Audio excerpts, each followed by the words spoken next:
In the golden California sunshine, a story that once shimmered with promise has taken a dark and twisted turn. Harry and Meghan, the couple once hailed as fearless architects of their own destiny, are now caught in whispers that refuse to die. The narrative they sold the world was simple: walk away from royal obligations, escape the relentless scrutiny of the palace, and build a new life entirely on their own terms. But that fairy tale has soured. Instead of admiration, the couple now faces suspicion, serious suspicion. Not the kind from gossip columns or tabloids. This is coming from people who actually matter. The first cracks appeared when their wealth seemed to balloon overnight after stepping away from royal funding. Their message had been clear: no money from the Duke of Cornwall, no secret allowances, no royal handouts, just grit, talent, and opportunity. Yet months later, their lifestyle looked anything but modest. A sprawling mansion in Montecito, round-the-clock security costing millions, a parade of luxury cars, designer wardrobes flashing in every public appearance. It didn't fit with the story of starting fresh. Even diehard supporters started whispering,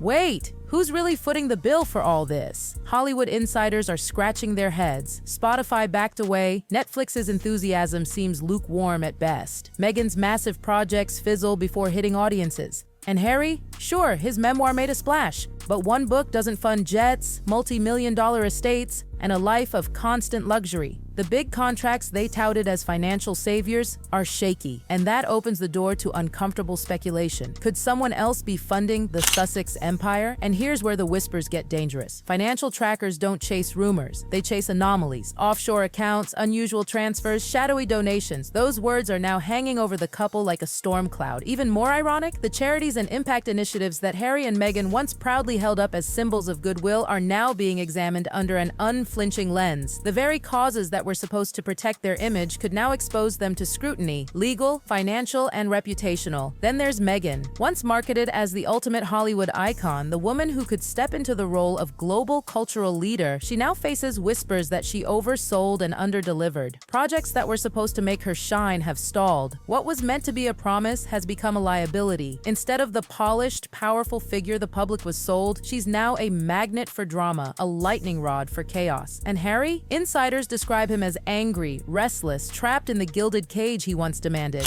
The same man who sought to shield his family from British tabloids is now living a saga that no tabloid could ever script. Only now, the storytellers are accountants, investigators, and government officials who don't care about titles, crowns, or sympathy-driven interviews. Over all this looms the silence of the palace. William, who rarely loses composure, reportedly isn't engaging anymore. Every headline from California, every whisper of federal eyes on his brother weighs on the monarchy's image. He doesn't need to speak. The widening gap between the brothers says everything. Where once reconciliation might have seemed possible, now there's fatigue. Maybe even disdain. The spotlight Harry and Meghan once craved has twisted into something harsher. Admiration has turned into interrogation. Their brand was built on transparency, on authenticity. Yet when it comes to the one thing that could shut down all speculation, money, there's only silence. A silence that grows heavier with each passing day, as if they themselves know the answers won't survive scrutiny. This is the moment where gossip begins to feel like danger. The whispers multiply, and the world isn't laughing at tabloid drama anymore. It's asking the question that could topple everything. Where is the money really coming from?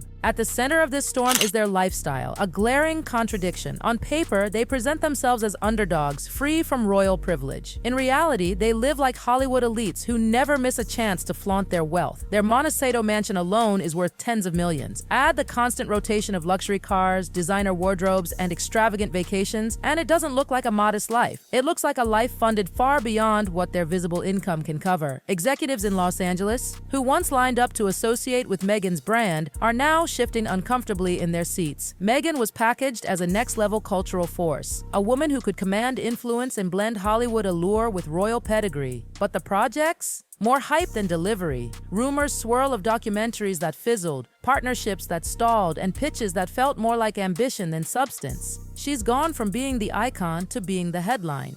Harry hasn't escaped either. His memoir sold worldwide, but the glare of success quickly faded.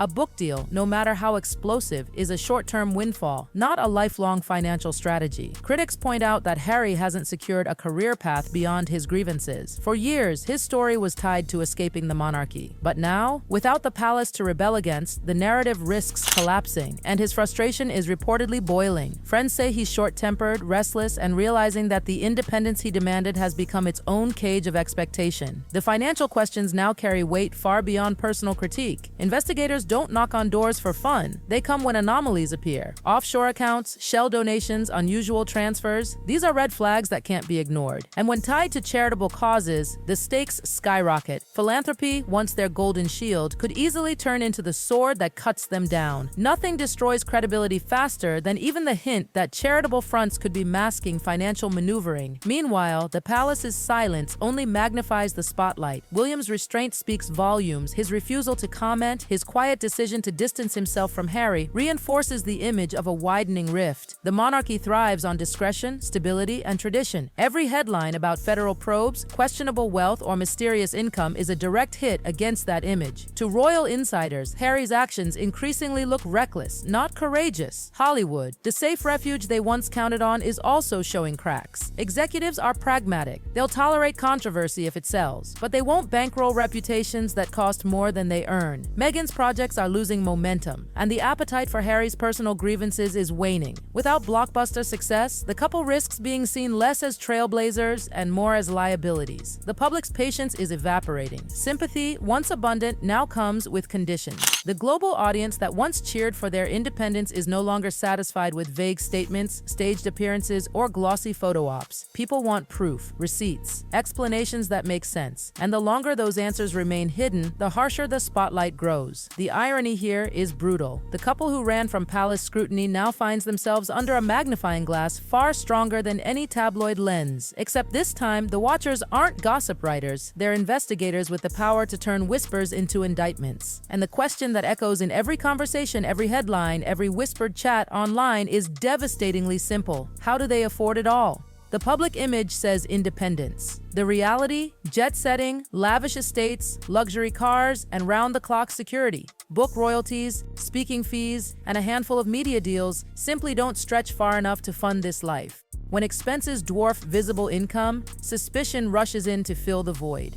And now it's no longer about curiosity, it's about accountability. Federal scrutiny isn't a rumor. It's triggered by data, patterns, and transactions that demand explanation. If irregularities are confirmed, the consequences won't just be reputational, they could be legal, audits, fines, charges, words no one expected to associate with the Duke and Duchess of Sussex. The glitz of Montecito could vanish overnight, replaced by the cold, harsh spotlight of a courtroom. Public opinion is shifting fast. Casual conversations, social media debates, even office chatter now circle the same point. Something doesn't add up. Supporters who once defended them as brave trailblazers hesitate. Sympathy was easy when the story was about breaking free from the crown. Sympathy is harder when it looks like trust has been exploited. Without goodwill, even their carefully curated narrative of victimhood becomes brittle. Behind the scenes, the strain is clear. Harry's temper reportedly flares more often. Meghan's composure is harder to maintain. The couple who once controlled the narrative now finds the camera turned against them. No memoir, no Netflix series, no Spotify podcast can spin their way out if investigators uncover truths they'd rather keep hidden. The fairy tale of independence has warped into something resembling a cautionary tale. What happens next may decide the fate of their legacy. If they can prove their wealth is clean, transparent, and earned, they might rebuild trust. But if the whispers harden into evidence, their empire doesn't just crack, it crumbles, and when it does, the same spotlight they once courted will illuminate the fall in unforgiving detail. The irony couldn't be sharper. A couple who ran from the palace to escape scrutiny now faces a harsher, more relentless light than any royal ever has. The truth, once elusive, is closing in.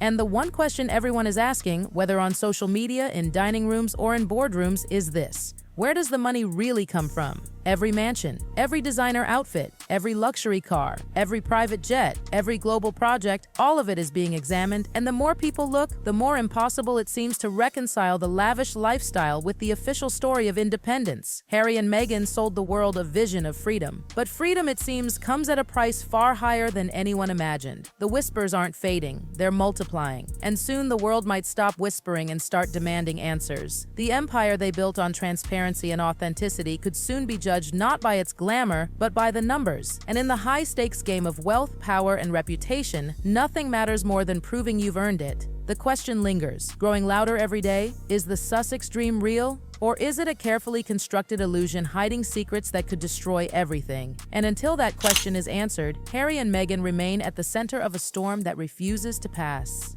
Their fairy tale of independence has become a public spectacle of scrutiny, suspicion, and mounting pressure. Every day, the spotlight grows heavier, the whispers sharper, and the audience hungrier for the truth. Because in the end, no story, no matter how glamorous, no matter how polished, can survive if the money doesn't add up. And right now, everyone is watching, waiting, wondering just how deep this rabbit hole goes.